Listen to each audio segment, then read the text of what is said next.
The Panthers were 10-point dogs Yep. and looked like there for a second they might be in for the upset, but number 9 did what number 9 does, and got them in the end zone late, and they avoided a scare as a lot of people are picking the Rams to win it all, and they escape and move on, which is what it's all about at this point. Yeah, I mean, that was it was the first game of the playoffs, and it started out with a great game, and I mean, are you surprised that it was close, that the Rams had that the Panthers had a chance? Because, in week 13, the Panthers took care of the Rams at home. So this is not unfamiliar territory for the Panthers. They've already beaten this team once, and they were on the doorstep of doing it again. But like you said, Matthew Stafford became Matthew Stafford, and they scored that touchdown with 2 minutes left. And uh, the Panthers on their last drive didn't move the ball at all, and that was all she wrote. But No, I didn't think Carolina would score 31 points, and Bryce Young was barely over 50% completion, but threw for 264 yards, and yeah, Jalen Coker was a dude. hmm He was a dude. Almost had 9 catches for 134 yards and a tutty. And you got to give Carolina some credit for sticking in there. The crowd was into it. They got behind early. Had it look like the Rams might just kind of put it away early, and Puka missed that one easy touchdown, he did and that miss. kind of Wow. spun the game a little bit. And Stafford hurt his hand. You thought maybe that would be an issue, but he was able to tough it out. But no, there's something to having home field advantage in a playoff game, and I don't care if you're 8 or 9 or what your record is. So they didn't deserve it.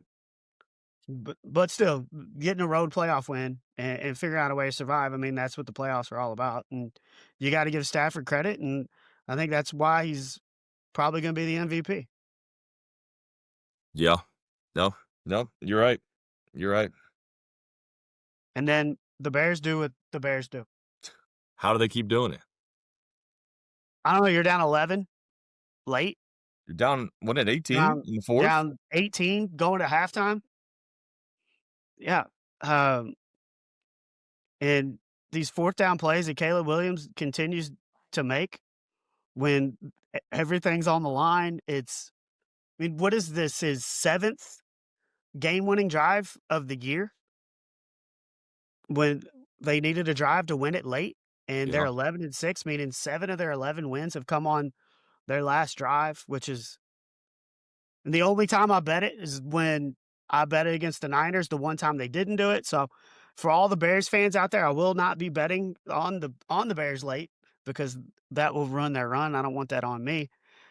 But I mean, it wasn't like, once again, Caleb Williams is only 50%, but when he needs to make plays, he makes plays. And there was no love lost between the two coaches after the game. No, I saw that. Yeah, that was kinda funny. That's it's what the sport needs. We need some more of that. We need some more fire. Well, when we did our rivalry rankings, a couple months ago, or maybe about a month ago before the Yeah, UK U of L game, we included the Bears and the Packers. we did. And that's because it is it's the oldest rivalry in probably professional sports in the United States. Yeah. One of, if it's not. And yeah, like Ben Johnson hating the Packers as much as he does is good for the rivalry. It's great for the And run. He came from didn't he come from Detroit? yeah, he was their OC. Yeah, so, he has a history of playing the Packers, and, he probably hated the Packers from when he was in Detroit, and when you become the head coach of of Green Bay's biggest rival, you're probably gonna hate him even another level, so it's good for the rivalry. I love it. I love his little locker room antics and everything that he did. Do you like Um, the blow by? yeah, why Are not? you a blow by guy? In a situation like that, you have an emotional game, you pick up the win basically when it was down to the last play. You're fired up. I'm not going to sit there, shake your hand, and talk to you for 5 minutes. I'm going to give you a quick handshake, and I'm running and celebrating with my guys. I can't wait to get to that locker room and celebrate with my guys. So, yeah, give him the handshake and see you It was later. barely even a handshake. It was See you just later. touch and gone. So what? And he slid left too. Like, I could never do it personally. Like, if I was a head coach, there's no way I could do it. But as a fan of a team, I kinda want my coach to be a dick. I mean, some of the greatest coaches are that way. Yeah. No, I mean, that's what Zach Taylor is not. He's No. clearly not that. No, he's not. And, like, I don't know, I kinda loved it. I I kinda agree loved it. I And I as a agree with you. Bears fan, I would love it. I Like, agree with you. I want my coach to hate every team they play, especially our division rivals. Yeah. Yeah, you're gonna respect them and show respect, but you hate them and wanna beat them. Yeah. And I wanna see my coach in the locker room after the game saying, "F the team that we just beat." It's what he did. I mean, and you would never, ever would see Zach Taylor say, "F the Steelers" or "F the Ravens" after they beat them. I really wish he would sometimes. Show me that he cares a little bit, You know, but you want your coach to kinda have that edge, to kinda be a jerk, to be a maniac. yeah. And I mean, as a human being, I'm like, "Oh, it's kind of a jerk." But as a fan of a team, that's kinda what I wanna see. And So, it was an emotional game, like, it came down to that last play, and like I said, like, he's excited. He wants to get to the locker room and celebrate with his team. So, just give him the quick handshake and run off the field. I got no problem with it. Not I think sitting he also here chatting it up. I think there's also a little bit of strategy there too. Like, he wants to be a little bit of, you know? Yeah, I mean, But you wonder if the LaFleur, like, Packers don't like it. The Packers how don't will like it, you he go beat them. how will he respond? Will he start acting the same way back to him? Because, he hasn't acted that way towards the Bears. No, he has not. And where did all these cheese grater hats come from over the last month? Everybody has cheese grater hats. It's the first time the Bears have been good in a while, and now they're talking all the smack. He had the cheese grater hat. He had the actual cheese grater on the set after the game and was grating some fresh cheddar on the Yeah, post-game set. yes. The Bills and Josh Allen finally came into this game 0-4 in road playoff games. They were 0-8, dating back to, like, the early '90s in their last 8 playoff games. They trailed late, but, I mean, Josh Allen gets 10 yards on a tush On push, the tush push, yeah. gets them down to the 1. They end up getting in on the next play, and then they get a pick to seal it, but, I mean, I mean, obviously, it's a tough road for the Bills, but them getting that road win and getting that off the snide a little bit, giving Josh Allen some confidence, I think could really kinda propel this team on a Super Bowl run. Yeah, I think the Bills would be my choice to win the Super Bowl, and if they're not gonna do it this year, then I don't know when they would with no Mahomes, no Burrow, no Lamar. This is Josh Allen's time to shine. He's the superstar of these playoffs. He's the defending MVP. Like, this is his moment. And yesterday when his team needed him the most, he stepped up and led him on that touchdown drive. But a great game. Jacksonville, what a season Jacksonville had. But a great game. Four lead changes in the fourth quarter. Yeah. But Buffalo, I think, is just a little bit better. They're the better team. I think they're probably, in my opinion, probably the best team in these playoffs right now. But I mean, I did not expect Jacksonville to even. Nobody expected Jacksonville to be here, but not let alone put up a fight in the first round against Buffalo and Josh Allen. No, I mean, yeah, your reward for how many in a row did they go into the playoff winning? 7 or 8 in a row? 7, yeah, And your reward is to play Josh Allen yeah, and Buffalo yeah. at Tough, home. tough matchup.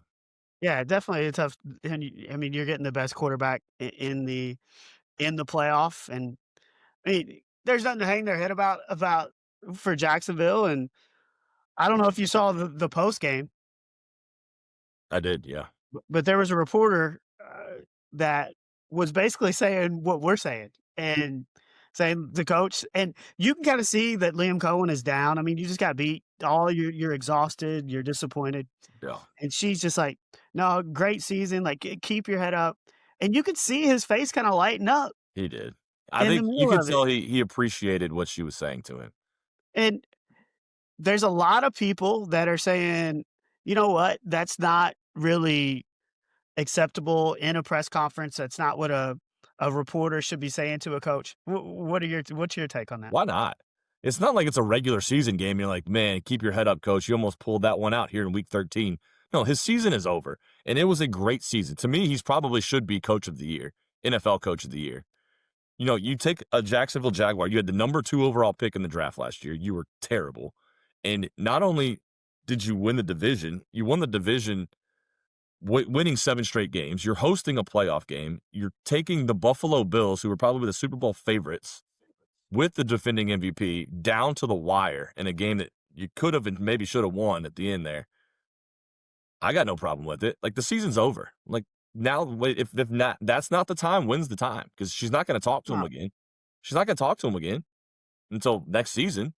Look, reporters and coaches develop relationships. And they're human. They're Like, around each they're other. They're human human beings. beings. Like, everybody who's mad about this, get off your high horse. Like, they're human beings. Like, Like, and this is what, like, it was so wholesome, yes. right? Like, Yes. you can genuinely see his face be lifted by her encouragement. I didn't see who the actual, like, I never saw a picture of her, but she sounded like she might have been a little bit older than Liam Cohen because she Oh, said, "Hold your head up, yeah. young man." Called him a young man. So, I mean, that's just a sign of respect between two humans, like a genuine interaction. They've got no issue with that. Yeah, I mean, you're seeing people like the AP reporters out there either be a reporter or be a fan. You can't do both. Why can't And she be a look, reporter and respect the job that she somebody what did? this isn't being a fan. This No, was saying it was not a fan comment. That was it not was a saying, fan comment. "Look, hold your head up. You had a great year. Like, nobody expected y'all to do what you did this year. Like, you had a Yes, chance to be the 1 seed correct. going into and you didn't do anything. Like, you won all your games." No, I just thought this is what sports is about. And it was just to see his face go from being dejected to seeing him kinda light up and be like, "You know what? We're disappointed, but we should be proud of the job we did." Yeah. And all like, everybody who's saying, Just get out of here." No, like I said, it was just genuine interaction between two humans, and he definitely looked like he appreciated the words that she was saying. Oh, there's no doubt. So I got it. Yeah, it's dumb, absolutely dumb. Super Bowl champs are done. I They think this is are. one I got right that you got wrong. You did pick that one, didn't you? Yeah. So that makes up for me picking the Chargers over the Patriots. But, Yeah, I forgot you picked that one too.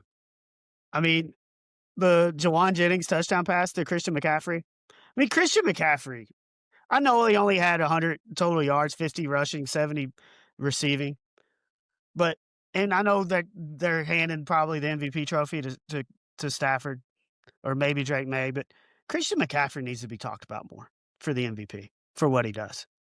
No, I he's a mean, his do it all. numbers, he almost had 1,000 yards receiving and rushing this year. Yeah, no, he's a do it all kind of back. I mean, there's no question. He's the Swiss Army knife of that team, and it's good to see him finally stay healthy for a whole season and really showcase just how good he is because we knew he was good, but he wasn't playing full seasons. He was playing half seasons and missing games here and there. So it is good to see him finally healthy and doing this on a big stage. But this game, Philadelphia led pretty much the entire way, but I always felt, and I don't know if this was because they've had issues offensively, you know, I don't know what it was, but something told me that San Francisco was gonna figure out a way to win this game, and in the end, that's what happened, and, their linebackers are all banged up, they're playing guys that haven't played all year, and they were all over the field making stops, and, I mean, what the Bengals couldn't do all year is get a stop on the 4th quarter when you've got the lead, and they've got all these backups in there, and they're figuring out a way to get stops, and you gotta give Shanahan and his crew credit because I feel like they do this every year. They deal with injuries more than anybody else. At least it seems that way, or at least of the teams that are still successful. Yeah. And I mean, Purdy made plays when he needed to. He had 2 interceptions, and I mean, Jusic had a couple huge plays. Their fullback and a huge 3rd down reception to keep a drive alive. And I don't know, like this 49er team, like it's going to be 2 NFC West teams playing to go to the title. Which Yeah, one? we we Which one's not going to be? Seahawks, Rams, like, who yeah, no, you're right. But I didn't expect it to happen. I thought that the Eagles would win this game, obviously. We talked about it last week. The Eagles' offense was just bad. It's been inconsistent all It's year. bad, and during the game, you've got A.J. Brown and Nick Sirianni going at it on the sideline. Like, they just looked out of sorts. They just I don't know, something's off. The offense was terrible, only putting up 19 points. You're not gonna win very many games putting up 19 points. But, credit to the Niners defense and Robert Saleh, former head coach, is DC out there. He's probably gonna end up with a head coaching job, I would say, this cycle. I would take him as a Bengals fan. I'd put him on my team, and I would love Robert Saleh to be my head coach. 'Cause he knows what he's doing, and he's got his defense prepared, and they were prepared yesterday and shut down the Eagles. Yeah, and you talked about AJ Brown, and yeah, you see that interaction on the sideline, and then a big moment in the fourth down, and he just straight drops a Dropped it. ball that Dropped the is ball. going to go for a 30 to 40-yard gain, and Yep. they they just didn't seem like a winning football team to me. No. And you can't have those issues. I mean, I don't think you can just flip the switch and turn it on in the playoffs, even if you are the defending Super Bowl champions. And I give San Francisco credit. They had that big play to Demarcus Robinson to start the game, that 61-yard game that set them up. And they took the 7-0 lead. But, I mean, they really didn't do anything the second and third quarter. And their defense held serve against the Philadelphia offense that maybe isn't all that good right now, but they hung in there and were able to make plays in the fourth quarter and figure out a way to win on the road, which anytime you win on the road in the playoffs, it's big, but when you can do it against the defending Super Bowl champions, it's even bigger. Yeah. Yep. So, I'm kinda glad the Eagles lost. I mean, could get some new blood in the Super Bowl. So now next week in the AFC side, we got the Bills going to Denver, Yep. and then you've got it'll be either the Steelers or the Texans going to the Patriots. Patriots, yeah. And then the Niners go to the Seahawks, and the Rams go to the Bears. So Bills, Yeah. Broncos, you go with Bills? Yeah. Yeah, I know the Broncos are the 1 seed, but I've said all year, I'm still not sold on them. I mean, they've pulled out games that I can't believe they pulled out, and, they just lost to Jacksonville, at home toward the end of the season, and they lost by double digits to the Jaguars. So, Buffalo on the road already, beating Jacksonville, winning a playoff game on the road. I see no issue with them going to Denver and winning. Yeah, and you wonder, like, and I know they're not taking a month off like they do in college football, but you wonder if the Bills get a little bit of advantage from playing last week too. And getting that win on the road, and now they've got a little momentum. They're 1.5-point favorites. I'm going the Bills. And then the other game on Saturday is going to be the Niners at the Seahawks. We just saw this game, what, 2 weeks ago. Yeah. It was the last game of the regular season, and the Seahawks just absolutely put it on the Niners. They couldn't do anything offensively. Which that was that was for the 1 seed. Wasn't that for the Yeah. 1 seed? Mhm. Yeah. No, yeah. Seahawks held them to 3 points. That game was in San Fran. Um, I just think the Seahawks are better. They'll probably end up winning that game, especially at home. But the 12th man, give me the Seahawks. No George Kittle for the Niners. You know, we saw Sam Darnold take his team to a 1 seed last year, Yeah, that he choked in the playoffs. Yeah. and you just beat this team. Yeah. They just got a little momentum with the road win at Super Bowl champions. I just think there's something special about this Niners team, Okay. and I think both 1 seeds are gonna get beat on Saturday. I mean, Sam Darnold has shown in the past he's susceptible for that 4 interception game. Like But he can turn it over with the best of them. he's gonna have to because their defense is so good. Yeah. He's gonna have to make mistakes. Brock Purdy's gonna have to limit his mistakes. But there's just something, like I said, they were down the whole game against the Eagles, and I just kept thinking the Niners are gonna win. There's just something that tells me the Niners they're not gonna lose 2 games in a row to the Seahawks. They're gonna figure out a way to win late, and both 1 seeds will go down on Saturday. So Nick Evans, the biggest 49ers fan I know. I'm definitely not a Niners fan. beat the Bengals in the Super Bowl twice. So Rams at Bears. I don't even know how to pick this one. Like, it on paper, I think the Rams should win by 2 touchdowns, but the Bears always find a way to get it done. They get it done every time. I don't know. Like, I think the Rams are better. I think the Rams should win, but every time I doubt the Bears, they prove me wrong. I mean, I'm still going Rams, but I would not be shocked if the Bears pulled this out. Vegas agrees with you. They are 3.5-point favorites on the road. Seattle, I did mention that, is 7-point favorite at home against the Niners, which I think that's really high. That is high. But I mean, at what point is this Bears magic gonna run out? Like, I mean, I they think if you put these 2 teams side by side, it's pretty clear you pick the Rams, mhm. But the but Bears, they just keep doing it, and, like, you're talking about how good the 49ers are. The Bears were on the doorstep. They were at the goal line to win that game in San Francisco in week yeah, 16. So, like, they've proven that they can play with the good teams in this league. This is just but another case of that, just another chance for them to prove it again, and I ugh. I don't I hate to doubt them, but I don't know. I I think this one is so hard to pick too. I've already went 2 road teams. Can I go 3 road teams? I mean, this would be the road team I would pick out of all of them. Yeah. I I mean, I think it's like I think it's gonna be 2 NFC West teams in the NFC title game. So, give me 3 road winners next I'll tell weekend. you who you're not gonna pick on the road, and that's whoever wins this Steelers and Texans game going to New England. Unless you wanna go with the Texans, who won 8 straight. I I mean, they have the best Actually, they arguably might the have won best 9 defense. straight. They won the last week of the year, so they've won 9 straight.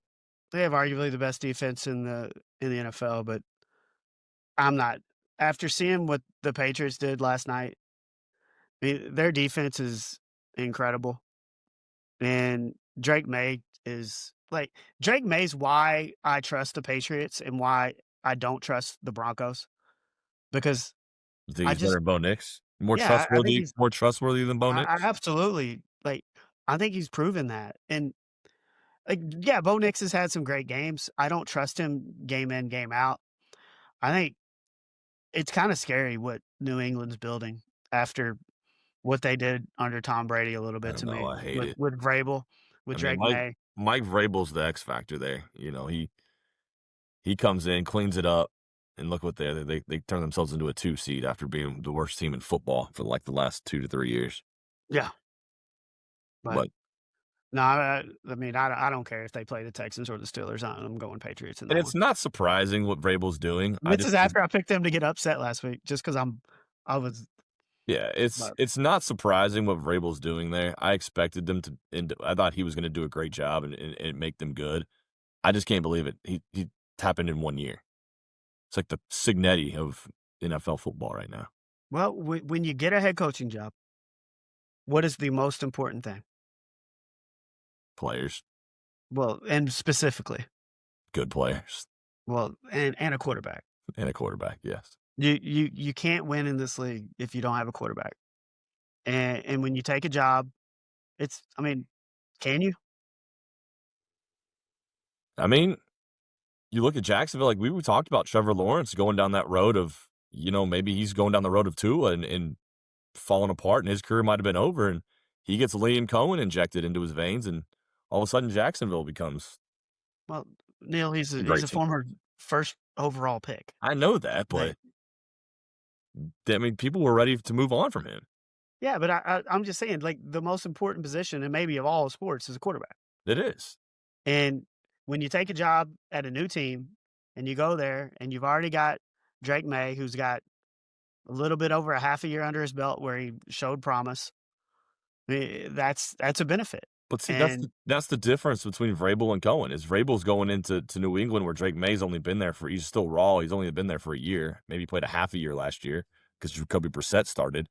And then you got Liam Cohen, who's going into Trevor Lawrence, who's been in the league now for what, 6 years? I don't know. So what are we arguing here? Is that you're talking about the key is having a good quarterback, and New England has it. I'm not sold that Jacksonville had that good quarterback when Liam Cohen took over. I'm not sold that quarterback play is what made Jacksonville good. I mean, I think that's why I would give Liam Cohen the The coach of the coach of year. the year, that's the case I was And making. That's why I think then he should be he coaching. had to rebuild Trevor Lawrence's confidence Yeah, because Trevor Lawrence has the tools. He's got the tools. Like, he's already proven it. He's had good years. He's already took the Jacksonville to the playoffs. yeah, I mean, the kid's got talent, and Liam Cohen was able to build his confidence up, and that's why I don't remember their OC's name, but he's getting looks for head coach jobs. He just interviewed with Cleveland. So, um, that's why Liam Cohen, I think, is the coach of the year, but, I mean, I think it's scary kinda a little bit what Vrabel's building there in New England, and yeah. I'm not happy. after seeing this New England dynasty with Tom Brady for so many years and being, I mean, a little bit happy that they haven't been good for the last, what, 4 or 5 years, Yeah, and now it looks like they're gonna be around for a long time again. I hate that. Give